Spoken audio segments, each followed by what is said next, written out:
guys, welcome back to my YouTube channel.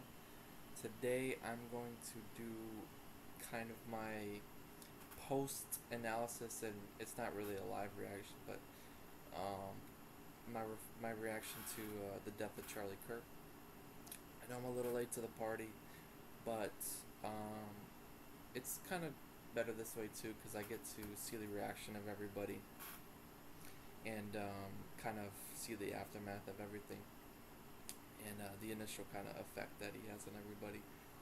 Um, so I'll start off first by kind of saying Charlie Kirk's like what he meant to me individually, and then I'll kind of get to the big picture stuff and some of the other people's reactions and kind of what this means moving forward. But to me, um, Charlie Kirk meant a lot. I started in politics when I was like 13, 14, and I grabbed it once I kind of did kind of my own research and thinking and listened to different people's takes on everything. And I kind of dived heavy into um, like theory, like economic theory. Um, and then kind of as I got older, I got more into like specifically like American politics and different, um, you know, and I honestly I didn't know how our government worked until later. So like once I knew that and everything, I would say like I was big into politics in 2016 specifically. Like that's when I started to get dive deep and actually cared about like who I should vote for and stuff. But anyway, I watched Steven Crowder a lot. His Change My Mind things um, I thought were great, and especially for like somebody who's younger and not as involved in politics or doesn't have necessarily a ton of life experience. Like seeing people debate is kind of like it's great because you get to hear everybody's worldview and their talking points and stuff like really flesh out. Whereas you just listen to somebody, it's kind of one sided. Um, and especially if you're not somebody who's like super smart, like you get to see kind of the push and pull and like the best counters to a talking point. Um, and like you may hear like a fact or a talking point like, and it may sound good and kind of like, oh, you're like, oh yeah, this affirms what I believe. But if you hear like there's three direct counters that like will totally just give another side to everything, like every coin has two sides. I think that's important too. So I love that, and Steven Crowder stopped doing it. I've listened to Steven Crowder after the Charlie Kirk death, his assassination, and he's kind of said, because I stopped following Steven Crowder for a while, but he said it was because of like the violence and the constant threats they were getting literally every time they would do it. That's why he stopped. So Charlie Kirk kind of picked up the mantle and did it, and I kind of like, or I should say liked Charlie Kirk better than Steven Crowder. So I listened to Charlie Kirk a ton. And Charlie Kirk did the Change My Mind stuff. And then he obviously helped start Turning Point USA. They would go pretty much do what Steven Crowder did, tour, except a lot bigger. They would just go to college campuses. Um, and, his big thing was, he wanted to sit down and debate the other side and kind of let the best idea win, right? Um, Now I'm not a very religious person, and like I would actually say like I don't want to say an atheist, but I would call myself an agnostic person. But so like I don't like saying I disagree with somebody because like that's kind of silly. Like, but like I didn't really care one way or the other about how religious he was. Um, I do respect that though. I do respect people that are very religious and kind of, obviously we're human, nobody's perfect, but they would kind of practice what they preach. and I have a couple close friends who are very Christian. I respect them because they live their lifestyle, and they're not, total hypocrites. And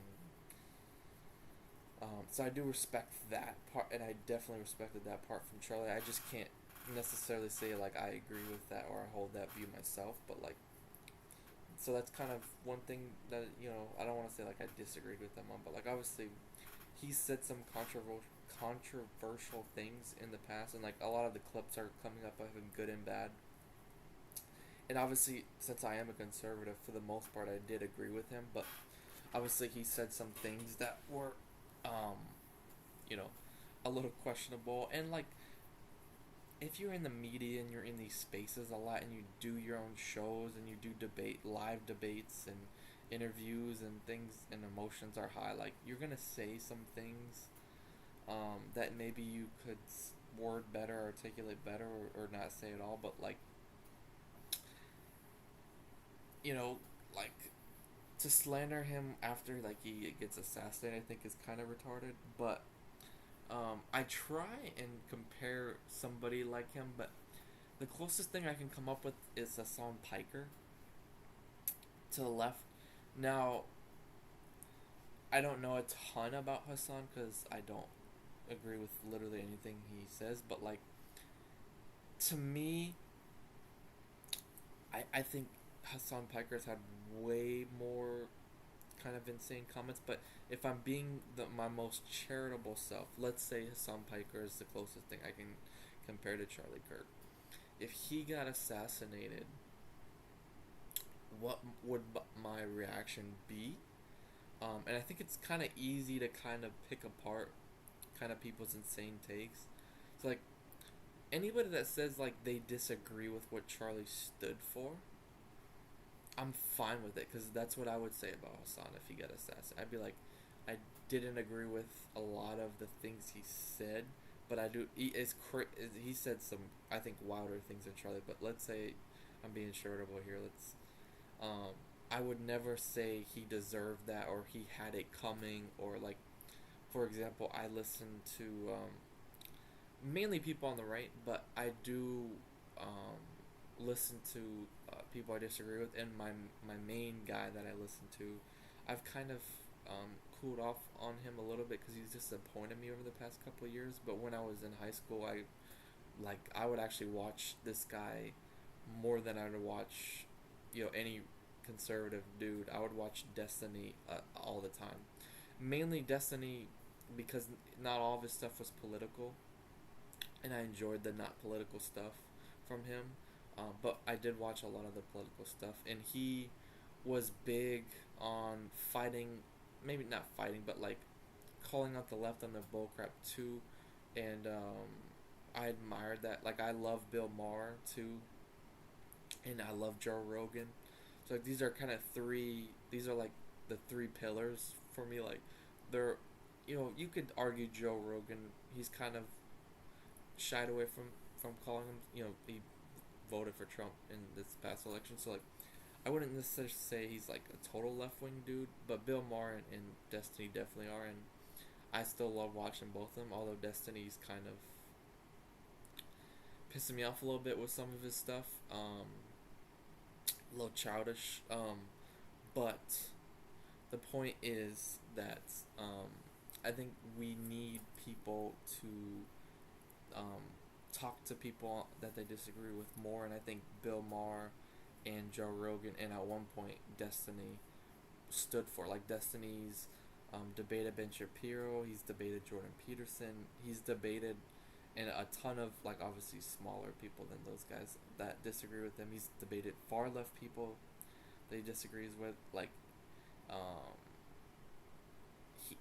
same thing with Bill Maher and Joe Rogan. Like, I think Charlie Kirk was one of those people too that I admired because of that. I think these people are healthy for politics. Obviously, I don't agree with all of them about everything, but like, the one thing they all had in common, in my opinion, was they believed in freedom of speech, and they didn't just believe it; they practiced it. They talked to and debated people, and had, Bill Maher's got a show, and Rogan's got his podcast. He'd invite people of all walks of life, and that's something I admired about Charlie. And it's a shame that he died. I think he was 31, and he was kind of just he was in politics for a while, but you know what I mean. He was still, I mean, had tons of life left, obviously. But um, looking at like the other people's reaction, like big picture stuff, I saw obviously you're gonna like I expected. Um, you're gonna have like 30% or rough, maybe it's probably more than that, but you're gonna have a large group of people that just are, you know, losers who fucking are miserable people who are gonna shit on him and like laugh or celebrate or say he had it coming or blah blah blah blah blah. That it bothers me, and it should, right? But in the grand scheme of things, I did I kind of expect it? Yeah, I mean I shouldn't expect it. It's sad that it's a reality, but like yeah, like you could say this, and I'm not picking just people on the left. Like you saw it with like Paul Pelosi. Well, I think Paul Pelosi's obviously he didn't get assassinated, so I think it's a little different.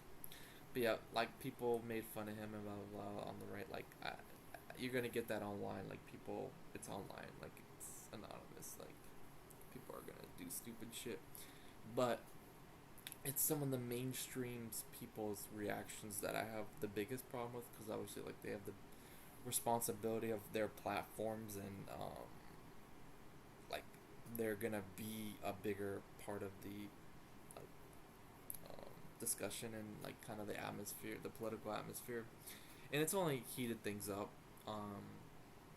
And it's kind of sad that that is like his. I don't want to say his death is in vain.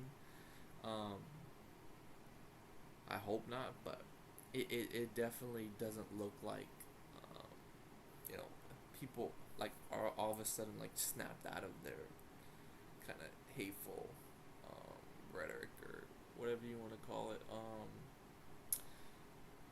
But I'm still hopeful because I am like an optimist. I'm a very optimistic person.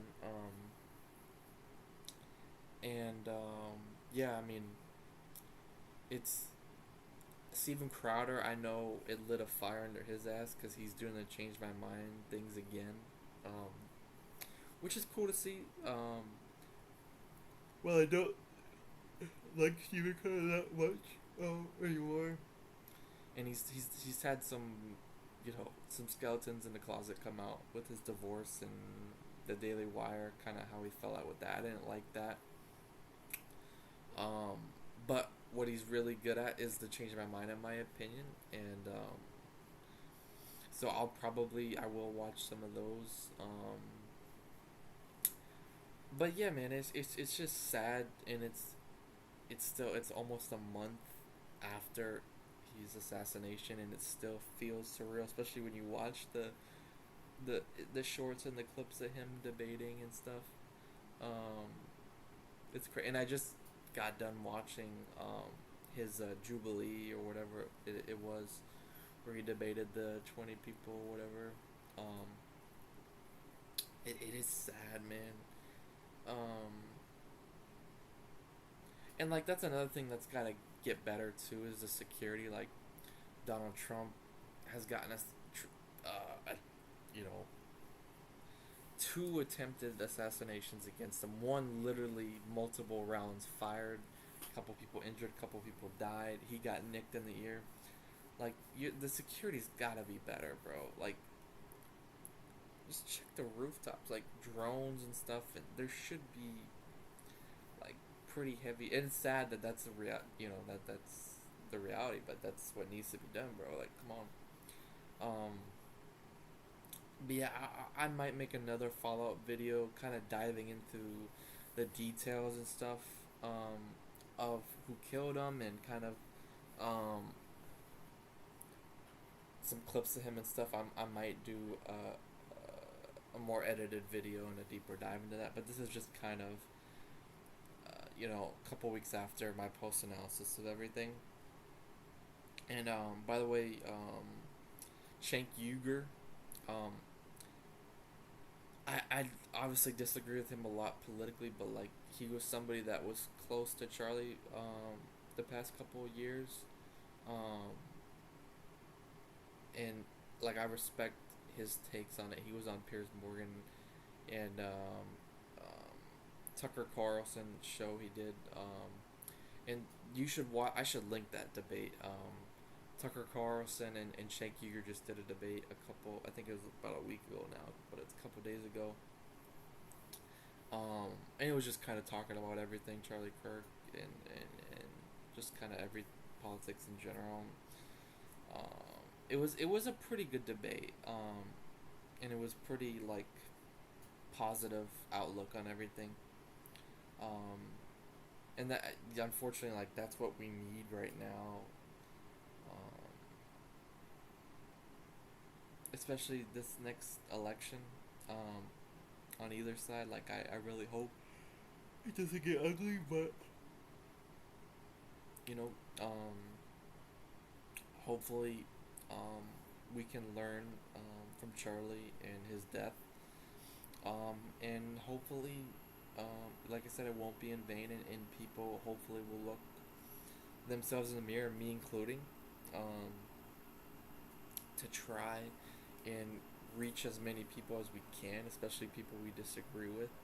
Um, and this is not, this is not something that's been new. Obviously, there's been tons of, like I said, Donald Trump and the I think two Congress people in Minnesota, politicians in Minnesota got murdered, and then you know the attack on Nancy Pelosi's husband, and there's been a ton of violence, BLM riots, and January 6th. It nothing's surprising here, but it's just for somebody that influential to get murdered like that, especially live. People had the recordings and everything, and yeah, that's brutal. I still, as much as I like Charlie and still support what he did, like I'm not watching. I still haven't watched that video, and I'm not really that curious to see that's yeah, that's brutal, man. But like I said, hopefully we can learn from that and do better as a country. Um, so yeah, man. Thank you guys for watching, and I'll see you in the next.